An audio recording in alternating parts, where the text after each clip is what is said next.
We'll start with the early undergraduate.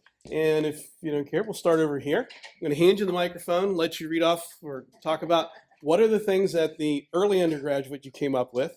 And then we'll let the other group share. We'll just take a little bit of time and hear what everybody's got. So who's going to be sharing over here? Because you have to have the microphone. I can just share what they told me. You do that. I don't need that. Yes, I have you the do. teacher's voice. Yeah, Oh, okay. How do I do that? This just like that? just like that. Okay, and our group talk about the early on undergraduate level is that so they have to learn the technology and for themselves for their own use, and when they go to high level, how to help their students to use the technology. Am I right? Right, and we are also talking about that. I think is you have that very good comment about which part. Computational skills? Yeah, let you do that. Okay, go ahead.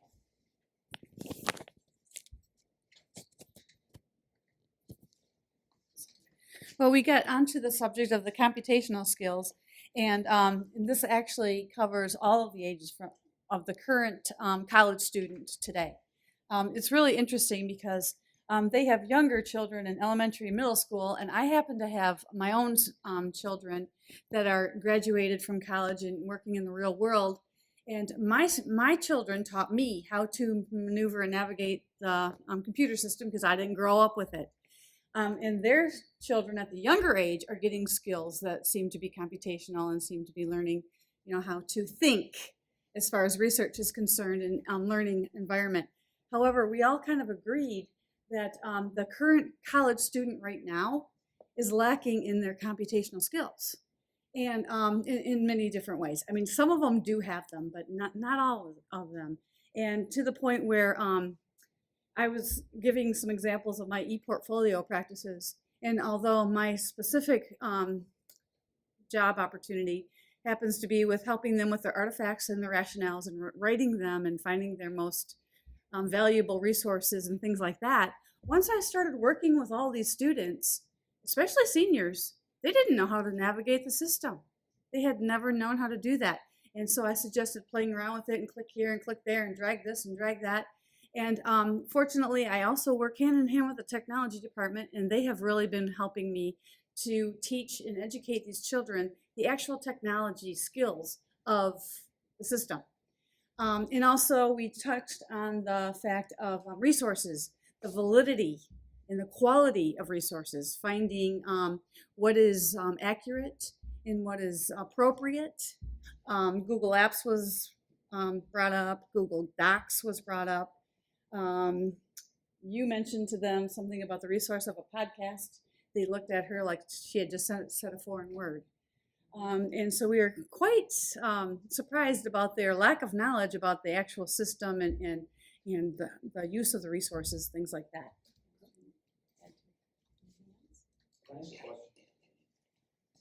When you say computation, so you're talking mathematical computation? No, we're talking about just working through the system. Okay. Like, Well, well, that may be an issue too. We didn't touch on that part. However, just how to get from A to B to Z, and where to search and look for valid resources and resources that are legitimate, resources that are recommended, quality for You our. also call that problem solving? Yes, absolutely. Understood. Okay. That's absolutely. Not touched on the math guy. a little scary. Anything else at the early undergraduate in this group? Of course, we also went with the copyright skills. Copyright skills. Yeah, copyright laws. Laws, okay. Yes. So, And making sure that we're not copying and pasting something that is somebody else's work. That's Okay. plagiarism. things like plagiarism, okay. Who's going to report out over here? Tim's the guy, okay. So,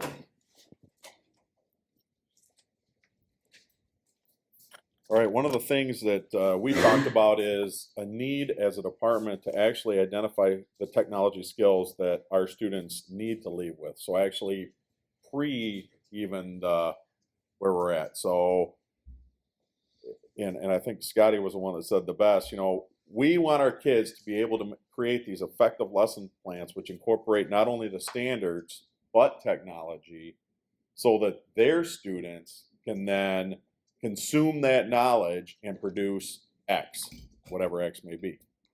It might be something mathematical just for Bill. Just because. Excited. I know. On the early levels too, some of the things that we also discussed that I think we all know, but it was important to say, is that technology not only is it volatile and ubiquitous, but it's out of date as soon as it's released. So how do you can't catch up you can't even get ahead if you can't even catch up, type of deal. And so what we need to do is to make sure that we evolve our students, our kids, our undergrads as technology teachers, along with the fact that they're digital natives and that how they may have grown up with the technology might not be proper application. We need to show them how to effectively blend technology in the classroom to improve student achievement. We need to also point out the downside of technology use, so not only the plagiarism, but the fact of e-cheating, and kids can now, they have access with their smartphones to more data and information than they've ever had. And we also talked about the fact we do need to reiterate or let the students know that technology just provides the platform, and if you're able to do it, use technology to be more efficient or effective, to use it, but it doesn't necessarily mean that you should in all cases. Bill brought up the great example about manipulatives. You can use a smart board and show things, but yet to him, if you have a tactile learner, it's almost better to get out the old blocks and do their base units that way. And I think that's about it for the Okay. lower ones. Okay, wonderful. Do you want to move into the upper undergraduate since you've got the microphone still? Sure. On the upper, we talked about, now they're getting into their portfolio. They need to recognize that they need to start, creating these artifacts. We can show the students and we can demonstrate them, effective technology use. However, it's also going to be difficult for the students until they're actually in their own classroom. So we need to be sure that we provide them kind of that baseline, here's the application side, but to get them to realize, and I put this down unbeknownst to the group, so they can yell at me if I get it wrong. So But this is good. We all yeah, if it's good, we all said, if not, it's me. Put that on video. But our districts that we serve and we send our teachers into, you can have a technology-rich district and then jump the line and you're in a technology-poor district. So we might show you all this gee whiz fancy use of technology, yet you're going in there and you're back to stubby pencil and cutting out pictures from appropriate National Geographics, which Bill wanted me to be sure to say, because some are inappropriate, I guess. I don't know about Right, I know you wouldn't. Then we did talk, again, a little bit about, and this goes back to, again, the use of manipulatives, the whole tactile learning versus virtual reality, and the fact that our upper level kids need to realize that although you could go and use a program such as Frog Guts to actually do virtual dissection, it's not the same or better than actually doing the live dissection. In fact, many of us in here had to actually kill the frogs. Does anybody remember the term? What did you do? Come on. Pithing, thank you very much. Pithing the frog, you scrambled their brains. They were still kicking by the time you cut them. It was great. For those of you young ones, you missed it. Shane, don't shake your head. You know you missed it. But just the fact that, so the technology isn't necessarily better than the hands-on piece. However, it is better if all you have is a textbook to go from. So it's kind of that middle of the road piece there. The fact that, again, going back to our ubiquitous comment, that using iPads and smartphones in the classroom are becoming more and more commonplace. There is a place for that. And that, again, our expectations for our kids as they get into this upper undergraduate level need to change, where we give the students kind of that flavor or that framework to operate in, but we still need our students or we need to encourage our students to be able to take that application and use it or develop it into their own use, again, based on which type of district that they're in. So again, we want to give them that toolbox, if you will, to take out and use when they get their jobs. However, it's going to look night and day, again, depending. That is all we have. Wonderful, thank you. Grab this, hang it back over. It's right here. Okay, so over here, who wants to share upper undergraduate? Yeah, we can now. Okay. We kind of lumped everything together, but a couple of things I was talking about as you were talking, doing a blended curriculum using technology and the hands-on. When you do use hands-on compared to technology, you're actually firing up different parts of your brain. So you want to keep firing up the whole brain, so have a nice balance of everything. And the one thing that I think you had brought up was when we pose a question to our students, they're so used to automatically going on the computer to do research, to see what everybody else thinks about that, rather than starting with, okay, before you start doing your research, what do you think about it? And start there, start with them. They're so used to just hearing what everyone else has to say and commenting on that, rather than taking a stand initially and maybe changing it. I think what also was coming out of that was sort of the current situation is necessitating more critical thinking. So I think when Mike was talking about that, he was saying you could set up an activity differently. You could first prompt them for their own thoughts, because I believe, you can always correct me, you were saying that when given the task of analyzing a poem, you could just Google and find the answer, whereas we can change that now, knowing that there are all these resources and answers out there to first, structure it differently. What are your thoughts? Go find multiple viewpoints in terms of symbolism, synthesize those, and at the same time evaluate, demonstrate that you can understand what a reputable source is, and create your own understanding of symbolism for that poem or something by bringing these all together and being able to articulate that. And so that was one of the things that we had talked about. And I think with computational thinking, I think some of it was focused a little bit more on the, I think maybe more fluency with the technology itself, the skills, maybe navigating, just hierarchies is an old school thing. We understand folder systems and things like that, and where files are located, some of that. And then there's, computational thinking that I think that you're thinking about, which is quite different. And I think sometimes computational thinking that comes with coding, and that's a different sort of thing. It's interesting language. You use the term computation, and you just use the word fluency. And fluency is how fluent can I be in my basic skills, or my math. The language is. And I love the word fluency because to me, sometimes it brings to bear issues and things that having to do with transfer in a way too. When you're presented with a slightly different context, it's not just that 2 + 2 = 4. It's when you're presented with slightly different context, how can you sort of have these problem solving skills and things like that. But in terms of information fluency, you don't get the same, just doing off the top of my head, problems in terms of having to curate information from different sources. It's different every time, but when you're fluent, you can work within that context more fluidly, for lots of F words. How's that?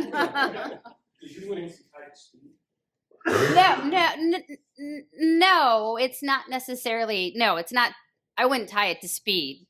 And I wouldn't necessarily.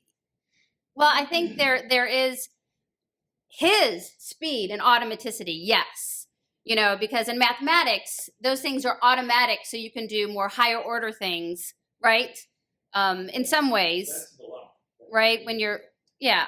A lot of teachers perceive fluency means speed. Fluency doesn't necessarily mean speed. It means can you get to it.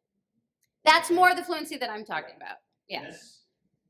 Old school math, fluency meant you can do it faster you can do it, the more fluent you are. Right. Fluency technically means can you get to it. Yeah. If I know if I forgot 3 × 7 is 21, but I can get to it, I can build it, then I'm fluent. then I think our understandings are We used to know 3 there's- times 7 is 21, but I yeah. forgot, I had no idea where it comes from. right, Then it's not, and that's the different people level. and that's a really good Yeah, example. it's kind of related to the reading fluency. Yeah. So when we talk about the reading fluency, and a lot of people think the faster you are, the better. But in fact, fluency and in literacy require 3 things: accuracy, speed, and expression. And just faster, it doesn't mean that good. So that's why a lot of schools and some teachers, they don't understand, or kids, parents, they say, okay, the faster, so they just kind of word calling. And that's not the thing that we're looking for.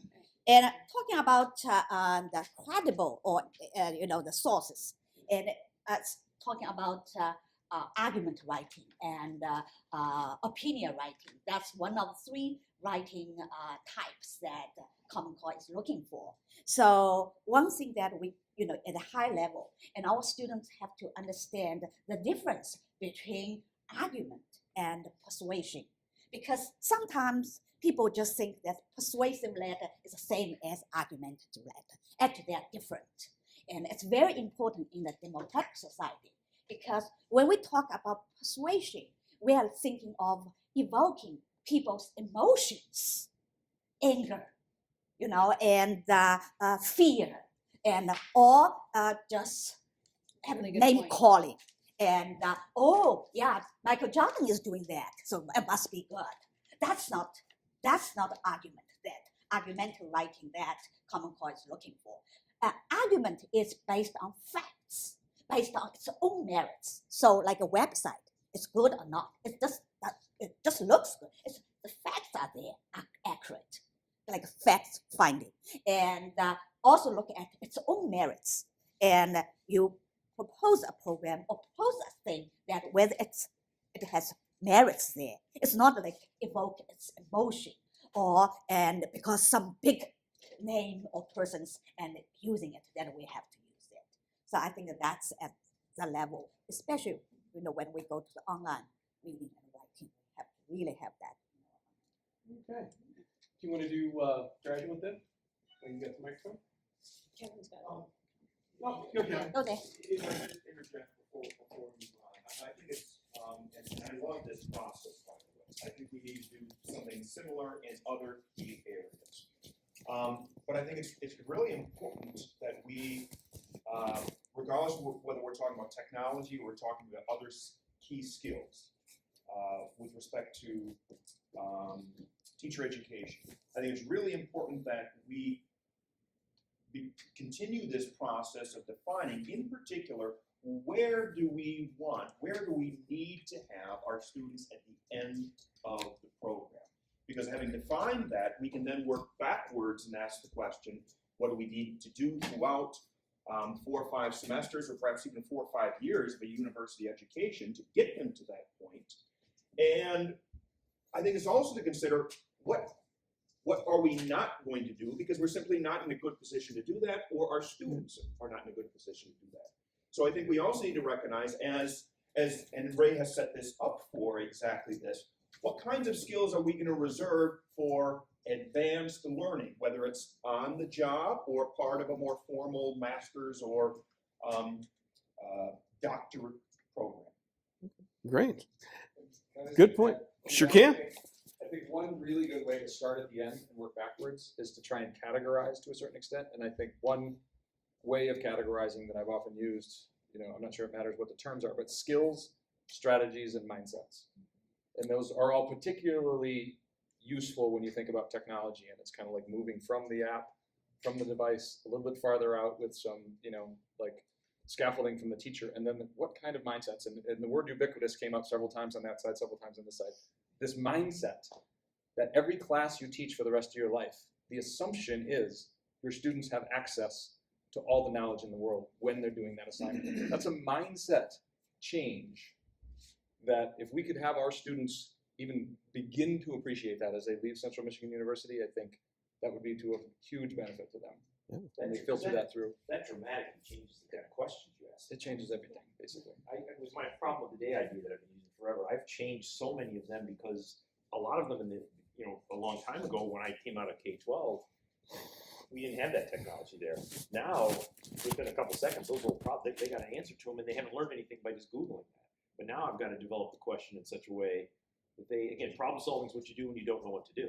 If your thing to do is just Google it, that's not problem solving at all. That's just, so I've got to give them problems that when they see them, okay, I don't know what to do here, now what do I do? Scott Nanavalo. And that's what Xiaoping was saying as well. Is I think for this type of thing, we need to think about as teacher educators. We need to think about bringing in these standards like the Common Core, because the Common Core, for example, has changed what students are doing when it comes to informational text, that kind of thing. So stuff that we were doing prior to Common Core may be something we need to be and help our students understand the differences between these standards. Now, the Common Core is not going to be here forever, obviously, but the ones that are leading this program, I think for the next 4 or 5 years, they're going to see it. So it's our job to get them ready for these things and how we can bring in technology along with the standards. By the way, there's a Common Core panel tonight, 5 o'clock in the library, Park Library. We have 2 professors, 2 teachers, and 1 superintendent. So if you're still here at 5 o'clock, join us in the Park Library. I'm done. Okay. Avalo? Okay, 2 things. Maybe not related to technology, but since it came up, the word fluency. I think it's driven by practice.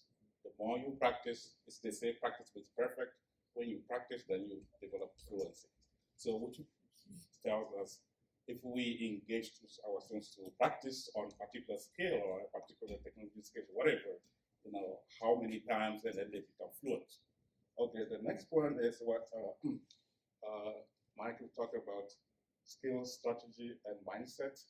In my social study class, I have defined 3 domains of learning. That's knowledge, skills, and disposition. What I mean by disposition is students know, they know, and to demonstrate that they can do it, then they do activity that's skills. They develop skills with writing or listening, whatever skills. Now the next step is disposition. As for example, if they learn about the common good, they have to actually do something to show that, okay, this is common good. So if they are taking it to the elementary school level and they teach about common good in the vacuum or in theory, it's still there. But when students are engaged in doing some activities, okay, this is common good, then that makes sense. So when I ask them to write learning objectives, there's knowledge, skills, and disposition. You can call it affective or values, things like that. Okay. I think it's kind of interesting we've come across some terms like fluency that fits regardless of content, regardless of where we're at. That idea of ubiquitous, the mindset, like you say, they have access to the world right now, regardless of the content we have, that we've got looking at problem solving, that idea of computation, and we use it in different ways. So there's sort of a vocabulary lesson in here we're probably going to have to take a look at. All very interesting kind of things that let us move across the content areas. Let's go ahead and skip down to the next line down there, Cassie, which is, we'll go ahead and move forward. Keep going down. Perfect. What do we as faculty need to know and be able to do at the early undergraduate, upper undergraduate, MA, and doctoral level? It's in there, it's just on the next page. Rather than talking about them separately because of the time frame, if you would at your tables, talk for a few minutes. What do we as faculty need to have or get or do to be able to address these learners in the future? I'll give you probably about 8 minutes and then we'll just share out both sides, okay? So what do we as faculty need? What does your group have to say about what do we as faculty need?